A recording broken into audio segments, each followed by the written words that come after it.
Uppal stadium వద్ద ఉద్రిక్తత నెలకొంది. హైదరాబాద్ బెంగళూరు మధ్య జరగనున్న మ్యాచ్ టికెట్లను బ్లాక్ లో అమ్ముకుంటున్నారన్న ఆరోపణలతో యువజన కాంగ్రెస్ నాయకులు ఆందోళనకు దిగారు. దీంతో స్టేడియం వద్ద ఉద్రిక్త పరిస్థితులు నెలకొన్నాయి. బీఆర్ఎస్ నేతల కనుసన్నల్లో హెచ్సీఏ ప్రెసిడెంట్ దందా చేస్తున్నారంటూ ఉప్పల్ పిఎస్ లో కాంగ్రెస్ నేతలు ఫిర్యాదు చేశారు.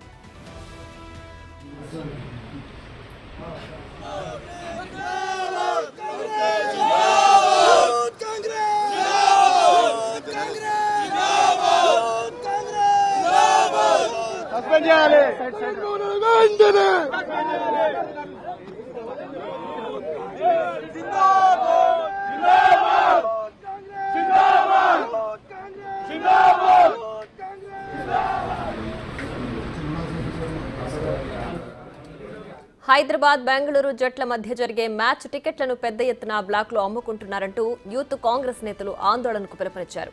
హెచ్సీఏ ప్రెసిడెంట్ జగన్మోహన్ రావు తనకు చెందిన అక్షర స్కూల్స్ యాజమాన్యంతో అక్రమంగా టికెట్లను బ్లాక్ లో అమ్ముకుతున్నారని శివసేనారెడ్డి ఆందోళన చేశారు. కాంప్లిమెంటరీ పాస్లను కూడా బ్లాక్ లో అమ్ముతున్నారని ఆరోపించారు. కాంగ్రెస్ ప్రభుత్వానికి చెడ్డ పేరు తెచ్చే విధంగా హెచ్సీఏ వ్యవహరిస్తోందని ధ్వజమెత్తారు. టికెట్ల వ్యవహారంలో అనేక ఆరోపణలు వస్తున్నాయని తెలిపారు.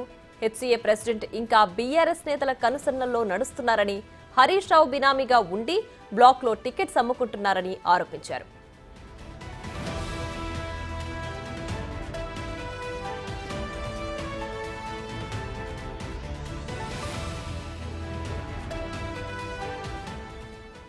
వివిధ శాఖలకు ఇవ్వాల్సిన కాంప్లిమెంటరీ టికెట్లను సైతం జగన్మోహన్ రావు అక్రమంగా అమ్ముకుంటున్నారని ఆరోపించారు.